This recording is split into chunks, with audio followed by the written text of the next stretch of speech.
Ahora que vuelvo a tener tiempo, me apetece más hablar del estilo de un autor que de una obra en concreto, y aprovechando esta segunda juventud de Dragon Ball, ¿quién mejor que Akira Toriyama? La trayectoria de Toriyama es bastante larga, así que se pueden apreciar bastantes cambios a lo largo de sus obras.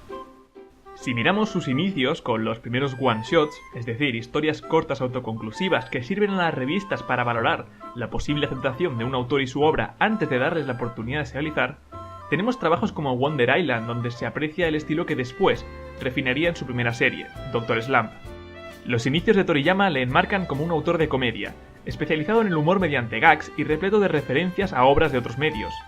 Los acontecimientos suceden en un espacio bastante cerrado y con un plantel de personajes corto. Una experiencia muy cercana a Los Simpson, Padre de Familia o incluso Modern Family, una especie de sitcom a la japonesa. Y aunque esto suene bastante bien, es cierto que le empezaron a llegar sus primeras críticas por lo poco puro de su estilo. Y con poco puro no me refiero a esto. La cuestión gira más en torno al dibujo, y es que podríamos considerar a Toriyama un mangaka de la escuela de Osamu Tezuka, con un estilo más occidentalizado, más Disney, algo alejado del estilo clásico del manga. Por ejemplo, Toriyama simplifica muchísimo los ojos, pero mantiene la desproporción facial típica del manga. También en esa primera fase es muy habitual ver cómo no se toma en serio las proporciones. Las trabaja muy flexibles para poder jugar con ellas a su antojo y crear esa comedia de situación. Algo que algunos consideraban poco profesional.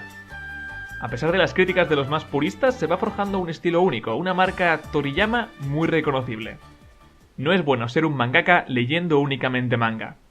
Esta frase suya ayuda a comprender la inmensa cantidad de referencias y recursos que toma prestados del cine, el cómic americano e incluso la literatura.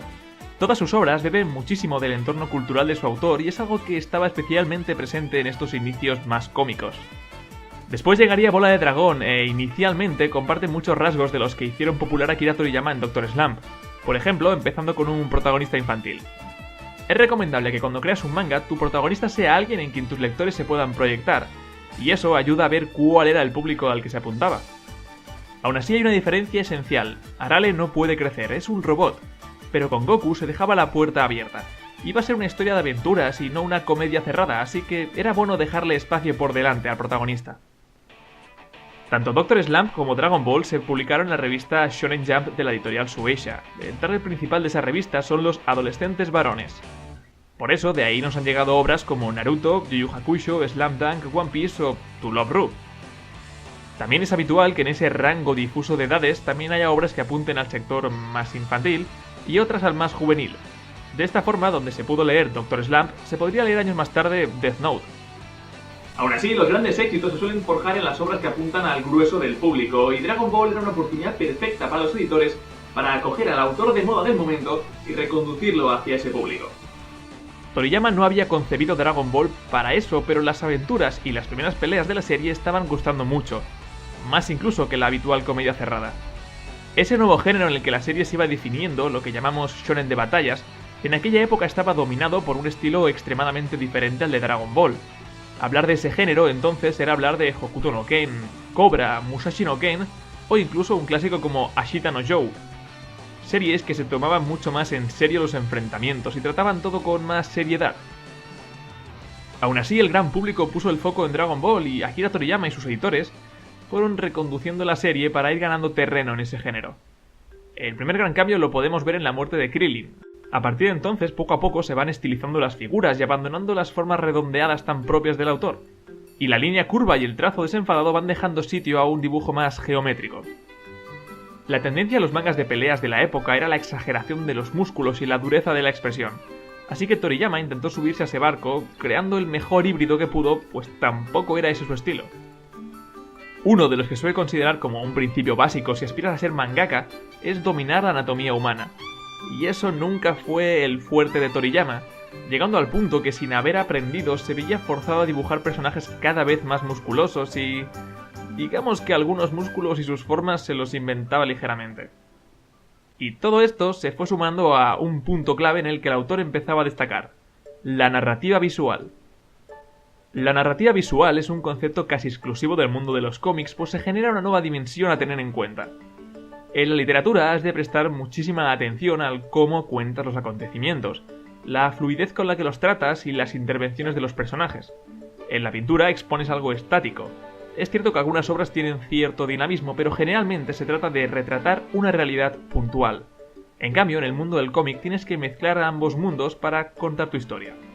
Simplificando, no solo importan los diálogos y el narrador, y tampoco la clave está en elaborar una imagen muy potente y muy abrumadora que tampoco deje fluir la historia. Pasas a tener que jugar con muchos más elementos a la vez, desde el tamaño y forma de las viñetas, la posición de las onomatopeyas, el encuadre de los personajes que realizan la acción, hasta incluso en qué página se encuentra el elemento más potente a nivel visual. Si cae a la izquierda o a la derecha, pues influye al lector en el momento de pasar la página. Y en este campo, Toriyama se descubrió como un maestro de la narrativa visual de las peleas. Su increíble habilidad para contar la batalla de forma clara, limpia y comprensible se reforzaba con su estilo de dibujo poco recargado y directo, haciendo muy disfrutable las peleas con sus personajes. Akira Toriyama es un autor bastante vago, él mismo lo reconoce, pero esto puede haber jugado a su favor algunas veces, por ejemplo con el tema de las tramas. Un recurso estético prácticamente anecdótico en sus obras, pues según él dice, el uso de tramas no es dibujar, los cúters y el pegamento son para las maquetas. Aunque eso es una verdad a medias, pues también admite que es una cuestión de pereza. Pero aspectos como estos acaban dejando su estilo muy limpio y claro. La etapa creativa de Toriyama en Dragon Ball está marcada por las restricciones y el desecho de ideas. Bien es sabido que él quería terminar la saga en Namek y no se le dejó, o que sus diseños para los androides no fueron aprobados. Tuvo que relegarlos a un segundo nivel y crear a unos jovencitos más cools que luego no eran suficientemente intimidantes. O verse forzado a crear un inmenso universo siendo un autor que se siente más cómodo con espacios más acotados. Algo que nos llevó, por ejemplo, a los niveles de poder. Un recurso para mostrar la tecnología alienígena y crear un impacto, pero que enseguida le estorbaba en la serie, aunque los fans sigan a día de hoy intentando hacer cálculos. O la desaparición de Lunch por olvido, si hasta años después en una entrevista había olvidado a Tao Pai Pai. Una vez terminó Dragon Ball aseguró que no volvería a serializar, pero sí nos fue trayendo historias cortas. Pero ¿qué importancia tienen obras como Kowa, Kajika, Saldan, Jaco? Pues que de alguna forma parece haber encontrado el balance entre su estilo y el del arquetipo del shonen de batallas. Arquetipo que irónicamente consolidó casi en su mayoría Dragon Ball.